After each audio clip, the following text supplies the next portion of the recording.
Hare Krishna, Krishna Krishna, Hare Hare, Hare Rama, Ram Ram, Hare Hare. You asked me to give some advice. Translate? Here's some advice. Better to sit on a mat rather than on this cold stone floor. It's not good for health. That's true for all of you sitting on the cold stone.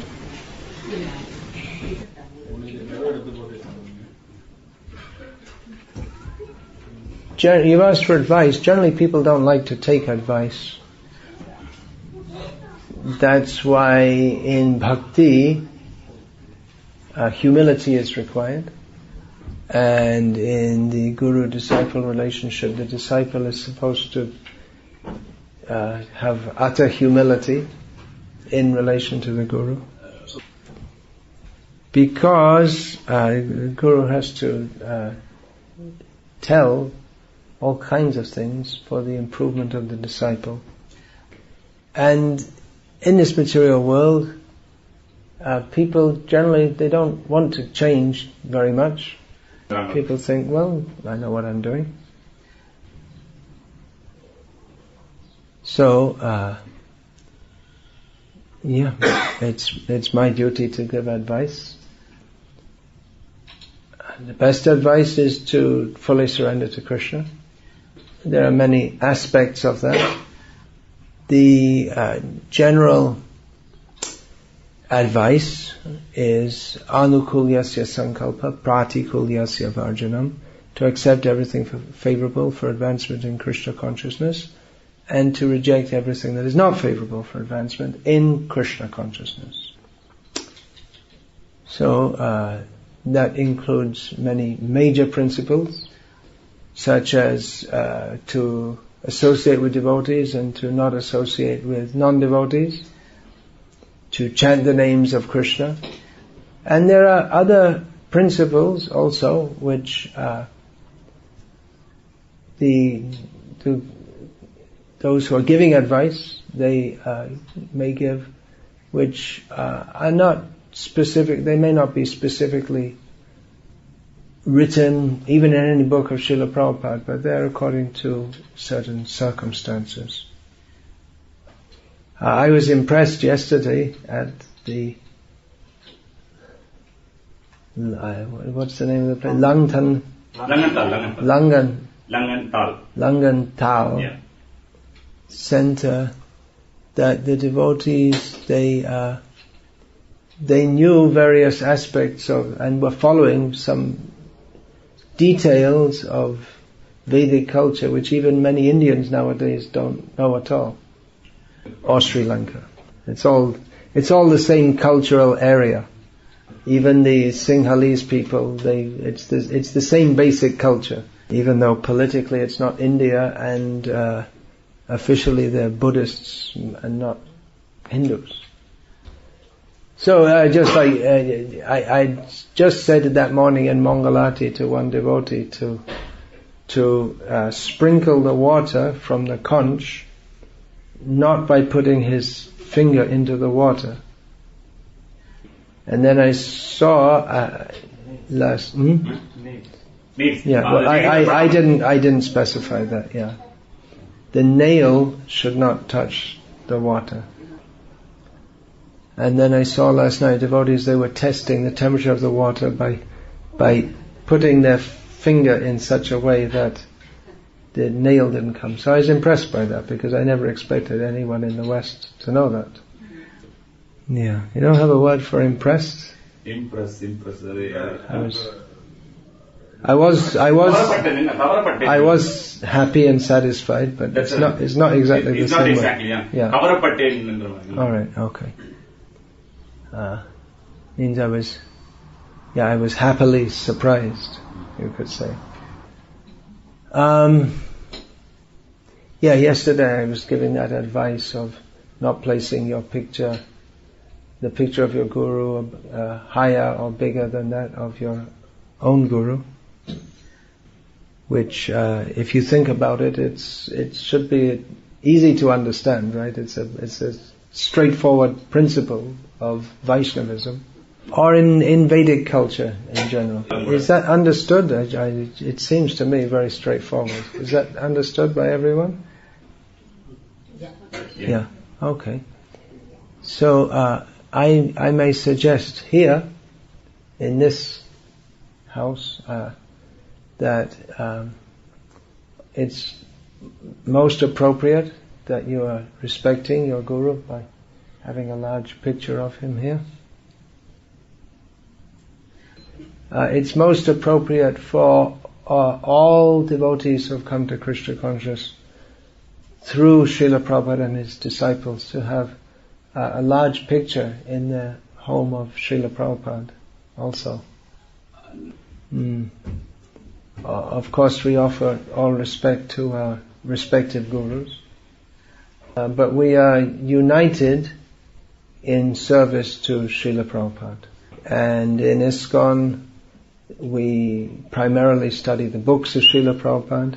The temple program we follow is as given by Srila Prabhupada. It was he who inaugurated this movement by which we are all now practicing Krishna consciousness. So it's most appropriate to honor our Guru and not forget Srila Prabhupada. I mean, I'm sure you're not forgetting Srila Prabhupada, but we should visibly honor him also. Pictures of Chaitanya Mahaprabhu and Nityananda Prabhu are also most appropriate. And this kind of picture is not needed at all. If we're going to have pictures, let us have pictures that remind us of Krishna. So these are all easy to understand principles. But it often happens that unless someone tells us, we don't think about it. So as you asked me to give some advice, I'm doing so. And another advice is that T-shirts, or any shirts for that matter, the backside should not have the names of Vishnu or any such thing. Yeah, anything sacred you don't keep on the backside or the lower part of the body. A few years ago, not very long ago, maybe 2-3 years ago. Sacred. Not very long ago, maybe about 3 years ago, there was a big protest from in Puri among the priests that there was some fashion, I don't know, some fashion company maybe in Europe had made some dresses for women with an impression of Jagannath on that. Because the lower part of the body, they said this is not proper. So the backside also, that the backside of in the description of the universal form, that is said that the backside is adharma. So in the shops, such things are sold in Vrindavan and other places, but the shopkeepers, they don't care about dharma. Their only dharma is making money, so they don't care about all these things. Also when wearing t-shirts with the impression of the Supreme Lord or Srila Prabhupada or like on the front, then we should also be careful not to, when offering dandavat, then we can't do the full dandavat also. I mean, even God picture, do you have Krishna's picture on? Yeah, but we don't put on the floor, right? Yeah. So these are some details, which if we observe, that will help us to be more Krishna conscious. Other advice, chant Hare Krishna, keep good association, don't watch television. If you have time, use it for something that will help us to advance in Krishna consciousness. Mostly people are too busy, they don't have enough time for extended sadhana.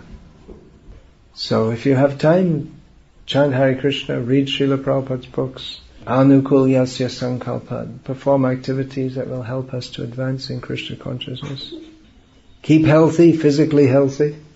I mean, you don't have to go to the gym, but we shouldn't neglect our bodies also, because we have to use them to serve Krishna. I can see quite a few devotees here just now are quite tired. I'm one of them. I mean, I'm not a devotee, but I'm also tired. And the last few days there have been late nights, and we always have early mornings. So don't take too much rest, but also we should take sufficient rest. Sometimes we have like an intense program, actually most of the time. You have to, as householder devotees, you have to balance the family activities with your spiritual activities, or the best way is to fully integrate them. As is quite obvious, the family values that in your culture are quite different from those in the culture of Europe. In the culture, in the European lifestyle, there's no real family life as in your culture. So that's a great challenge to impart your culture to your children, because the lifestyle in the West, although people have, you could say, more freedom and more sense gratification, but people are miserable. They're not happy. Although in Switzerland in general, people are quite polite and well behaved. Just like in Zurich, the largest city in Switzerland, people, it's different to being like in London, which is the largest city of Britain, where there's so much personal security. People can attack you at any time, but you don't expect that in Zurich, right? Mugging, I don't think. Any mugging? No, very less. Yeah. Any terrorism? Was there any terrorism in Switzerland? No. Still didn't get any yet. Still not yet, So in many ways, the people are good and pleasant, like that. But they're not happy, because they don't have, their culture is simply based on sense gratification. So that it's a great challenge to impart the culture that you brought with you from Sri Lanka to your children who are born here. Challenge? What's the word for challenge? You probably Sawal. You use that, in Switzerland you may not use that word so much, but when you're out on the preaching field, you use it a lot. That book is there in Tamil, Hare Krishna Sawal. Yeah, it's an Urdu word, I think, actually. In Hindi or Urdu it means question. It's translated, but in Tamil or somehow it came out as challenge. Okay, that's all a few drops of advice I'll give for now, unless there's any specific question.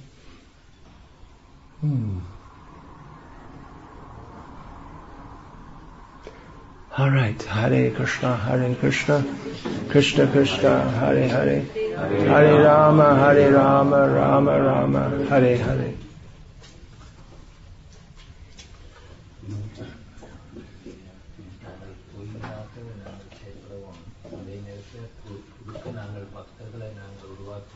Is there a question?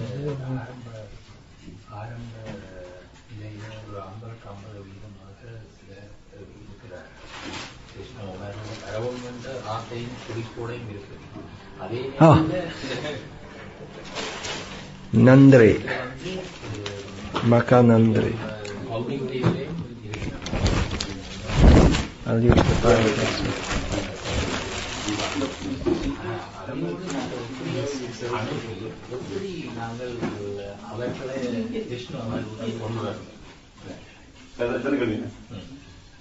Mahendra Prabhu has a question, Maharaj. He said we should be also pure, one side. We should be also pure. We should keep ourselves pure. Pure. Yeah. At the same time, actually, we have to move with the people, 50-50. They are not completely Krishna conscious, and they are also materially, So how to keep yourself pure? Strong sadhana is required. And therefore it's asking how to move with them. At the same time we also like to give Krishna consciousness to them. Yeah. How to move with them. Yeah, we like to give Krishna consciousness to them because they are also in a platform 50-50. And they meet materially. Non-devotees, you're talking about. Non-devotees, And at the same time they also want to be... What kind of people are you talking about? I mean, the people who are eating meat, but still they have faith in Krishna. Yeah. They follow in Ekadashi also. They follow Ekadashi, and on Dwadashi they eat meat. Yes. Yeah. Well, we have to preach to them. We can't expect that everyone will change, but immediately, but gradually they may change. For people who are addicted to meat, you can tell them it's wrong, but it's they like the flavor. That's the reason they're eating. So you might want to give them a book, which or show them the health, the derogatory effects on health for eating meat. And many people in the West become vegetarians not for ethical reasons, but for health reasons. So they may do so also. That you're likely to get cholesterol, you're more likely to get cancer, you're more likely to have BP problems, heart problems. So many people become vegetarians influenced by that. So that's a suggestion. And if they're still addicted to eating meat, you can tell them, hey look, if you better do some pious activities, you better give some regular donations to the temple. At least for their sake, if they're not going to stop eating meat, they should, if they have the piety to believe in Krishna at some level, then tell them they should give something, because you have to do something positive in Krishna consciousness. Okay, do you want to present the books and?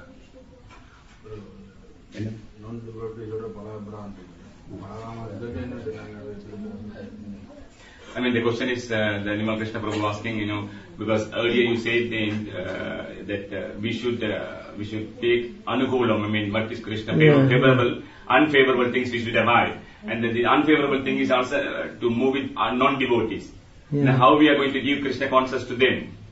We don't. When Srila Prabhupada was asked this, that how can we preach unless we associate with non-devotees, Srila Prabhupada said, to associate means to take something from others.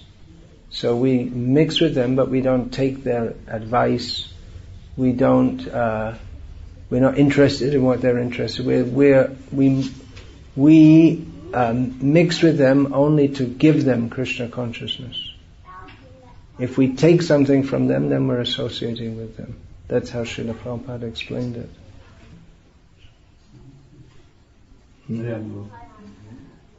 Maharaj, I have a question. Because we go to another temple, all other temples, demigods temple like Lord Shiva temples and all these temples. And when we go there, we should take their prasadam. I mean, this is a frequently asked question. You can.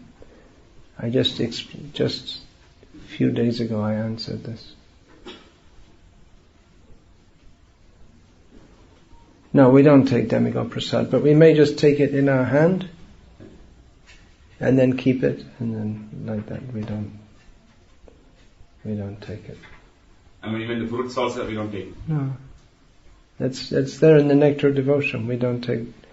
We may accept just so that people don't become upset, but then we don't take it like this, because it's given by people who, of course, Lord Shiva is a great devotee, but it's given by people who are in the wrong consciousness. They think that he's supreme. So he doesn't eat food offered by people who are not proper devotees. He only takes Krishna prasadam. So there's not actually Shiva prasadam, because he doesn't accept it. That's what Prabhupada says about this meat offered to Kali. She doesn't take it. Who takes it are the ghosts who move around, who are around Kali. So you're taking ghost prasadam. Vetal. Vetal means ghost, is it? He said that word, Vetal. Means ghost. Oh, okay. I mean, the mother. Vetal is. Vetal is one kind of ghost. Anyway. Okay, then? I mean, the Kannapa Swami, he was a devotee of Lord Shiva. He was offering all the meat to Lord Shiva. The Lord Shiva doesn't eat meat. You can offer, it doesn't mean he has to eat it. I'm sure there are many people who like to hear this. Oh, he was offering meat. Oh, then we shall also offer meat. In Mahabharata, Maharaj, Krishna sent Arjuna to Lord Shiva to get the Pashupata Astram. And why he sending to Lord Shiva? Krishna can give everything. But Arjuna the Pandavas were acting as kings within this world. And they were sons of demigods.